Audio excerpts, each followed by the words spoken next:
Hi dear friends, cute kitchen വേൾഡിലേക്ക് എല്ലാവർക്കും സ്വാഗതം. ഇന്ന് ഞാൻ പെട്ടെന്ന് ഉണ്ടാക്കാവുന്നൊരു കറിയാണ് ഉണ്ടാക്കാൻ പോകുന്നത്. ആരെങ്കിലും വന്നാൽ നമുക്ക് പെട്ടെന്ന് ഉണ്ടാക്കിയെടുക്കാൻ പറ്റും. അതിനാണ് ഇവിടെ 2 പച്ചമുളക് വെച്ചിട്ടുണ്ട്. ഒരു 3/4 കപ്പ് തേങ്ങ പീരയാണ്. അതുപോലെ ഒരു 3/4 കപ്പ് നല്ല കട്ട തൈരാണ് വെച്ചിരിക്കുന്നത്. ഇനി നമുക്ക് ബാക്കിയുള്ള ഇൻഗ്രീഡിയൻസ് ഞാൻ കാണിച്ചു തരാം. തേങ്ങ കാണിച്ചില്ല, ഞാൻ തേങ്ങ അത് നമ്മളൊരു ജാറിനകത്തിട്ടിടുകയാണ്. ഇനി 2 പച്ചമുളക് അതിനകത്തിട്ട് ഒന്ന് പൊട്ടിച്ചിടുകയാണ്. ഇനി നമുക്ക് വേണ്ടത് കടുകാണ്. കടുക് ഒരു 1/4 ടീസ്പൂൺ കടുകാണ്. 1/4 ടീസ്പൂൺ കടുക് ഇട്ടു. ഇനി ഇതിലേക്ക് നമ്മൾ എടുത്തു വെച്ചിരുന്ന ഈ തൈരുണ്ടല്ലോ അതും കൂടെ ഒഴിക്കുകയാണ്. ഇനി ഇത് നമുക്കൊന്ന് അടിച്ചുകൊണ്ട് വരാം. ഞാൻ കുറച്ച് മുളകിട്ടിരിക്കുകയാണ്. നമ്മളിവിടെ കൊണ്ടുപോയ സാധനങ്ങളൊക്കെ അരച്ചുകൊണ്ട് വന്നിരിക്കുകയാണ്. ഇനി അടുത്തത് ഞാനിവിടെ അടപ്പ് കത്തിച്ചിട്ടുണ്ട്. ഇതിലേക്ക് നമുക്ക് കുറച്ച് വെളിച്ചെണ്ണ ഒഴിക്കാം. ഇനി നമുക്കത് ചൂടാവട്ടെ. ചൂടായി കടുക് ഇട്ട് കൊടുക്കണം. അല്പം കടുക് അവിടെ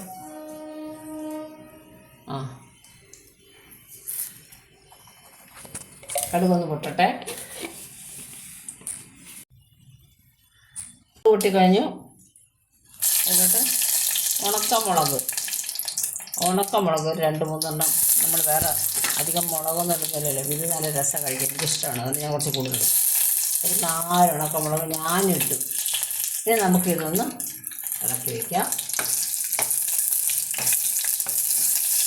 ഫ്ലെയിം ഓഫ് ചെയ്തു. നമ്മൾ അരച്ച് വെച്ച് അരപ്പിടുകയാണ്. ചട്ടി ആയതുകൊണ്ട് പെട്ടെന്ന് ഇതായിപ്പോൾ നമ്മൾ ഓഫ് ചെയ്തിട്ടില്ല. അപ്പം ഇങ്ങനെ ഇളക്കി കൊടുത്താൽ മതി അതിനായിട്ട്. അപ്പോൾ അത് പതയൂല. ഇതിന് ആവശ്യത്തിന് ഉപ്പൊഴിക്കുക. ഇച്ചിരി ഉപ്പ് ഒഴിച്ചു, നിങ്ങളെ കാണിച്ചില്ല, പക്ഷെ അത് പോരാ, നിങ്ങളെ കാണിക്കണം എന്നാണ് പറയണത്. അപ്പോൾ ഇച്ചിരി കൂടെ ഉപ്പൊഴിക്കാം. നല്ല പുളിയുള്ളതാണ് ശരിക്കും ഇതിന് നല്ലത്. ഇത് ഇത്ര എടുത്ത് തീർന്നുകൊണ്ടാണ്. നമുക്ക് ആരെങ്കിലും വന്നു കഴിഞ്ഞാൽ പെട്ടെന്ന് തന്നെ ഉണ്ടാകുന്നത്. ഇപ്പോൾ കറിവേപ്പില ഇടണം. കറിവേപ്പില ഇവിടെ ഇല്ലാത്തതുകൊണ്ട് ഞാൻ കറിവേപ്പില ഇടുന്നില്ല. കറിവേപ്പില കൂടെ ഇടണം. നമുക്കിത് ഡിഷിലോട്ട് മാറ്റുവാണ് ഞാൻ.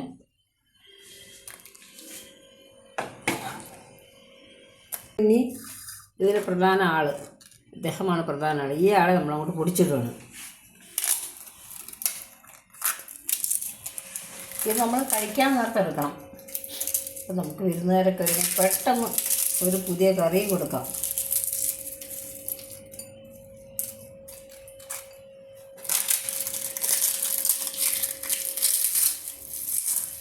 പപ്പടം പൊടിച്ചിട്ടിരിക്കുകയാണ്. ഇനി ചെറുതായിട്ടൊന്ന് മിക്സ് ചെയ്യാം. നമ്മുടെ പപ്പട കിച്ചടി ഇവിടെ റെഡിയായി. ഉപ്പ് വേണമെങ്കിൽ ഇടണം കേട്ടോ, നമ്മൾ നോക്കണം. ഈ പപ്പടമൊക്കെ ഇട്ട് വരുമ്പം പപ്പടത്തിന് ഉപ്പുണ്ടെങ്കിലും കിച്ചടിയുടേതായിട്ടുള്ളൊരു ഉപ്പില്ലേ, അത് നമ്മൾ നോക്കണം. ഇനിയിപ്പോൾ ഇത് കട്ടി കൂടിപ്പോയെങ്കിൽ നമുക്ക് ഇച്ചിരി വെള്ളം ഒഴിക്കാൻ കുഴപ്പമൊന്നുമില്ല. നോക്കട്ടെ എങ്ങനെയുണ്ടെന്ന്.